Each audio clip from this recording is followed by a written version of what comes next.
Alcohol, cigarettes, takeaways, sugar, gambling are the addiction drug of choice for some people.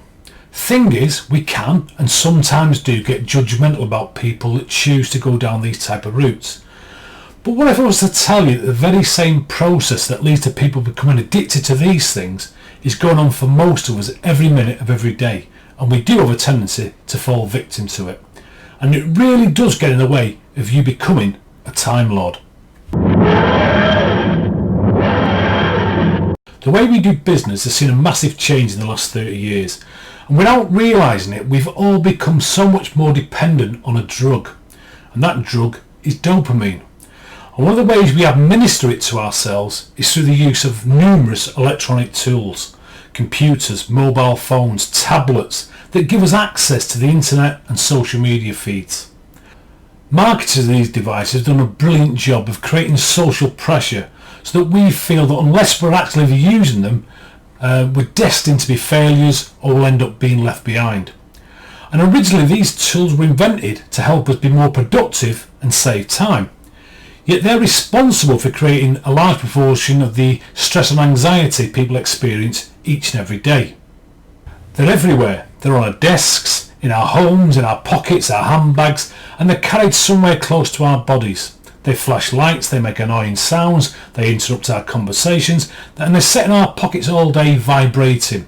And those interruptions are designed to give us a dopamine fix. Did you realise that the very act of leaving a switched off phone on a table in front of a group of people has been proven to be as much of a distraction as putting a bottle of alcohol on a table in front of a group of alcoholics? Even though it's switched off and everybody knows it's switched off, it's still a distraction. We still need the drug. So instead of being tools to give us freedom, because of this addiction, for some people they've actually become the tool. If you doubt this, lock them away. Try doing without them for a period of time and see what happens to you. Let's be clear though, the reason these tools have become distraction is because we have allowed them to. We've made that choice.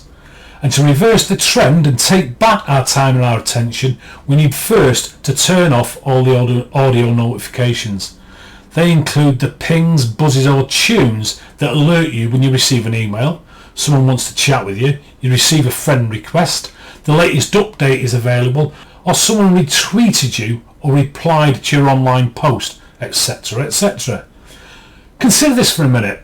The posted mail is delivered once a day, and I'm certain that it's rare that you leap out of your chair and hurry off to collect it and open it as soon as you hear the postman arrive. The chances are that, like a vast majority of people, you leave it until it suits you, and when you're ready you'll check to see what's arrived. These days the bulk of our email is spam or junk, and the emails that are important are rarely urgent, but they are deserving of your full attention when you do get to them.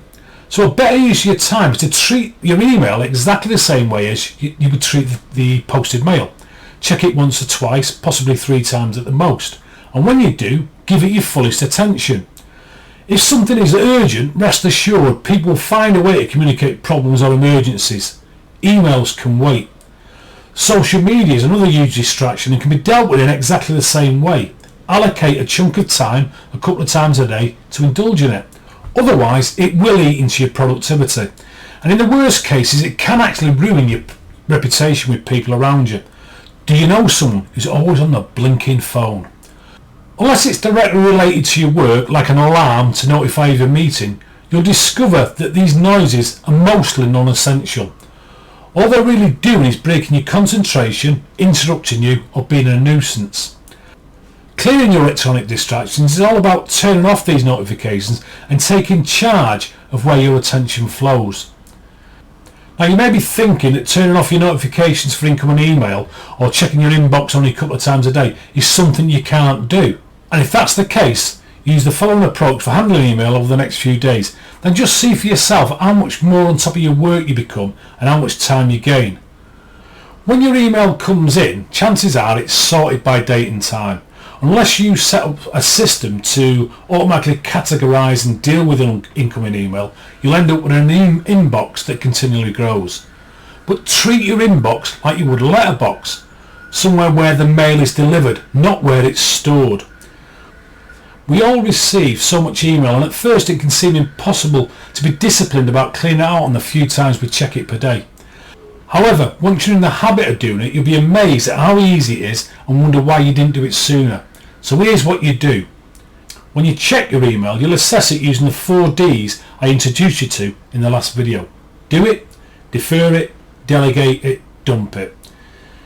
If an email can be handled in less than 2 minutes, that means you can read it, do something about it and reply to it in less than 2 minutes, then do it straight away. If the email is going to take more than 2 minutes to handle, you have 2 options: defer it or delegate it.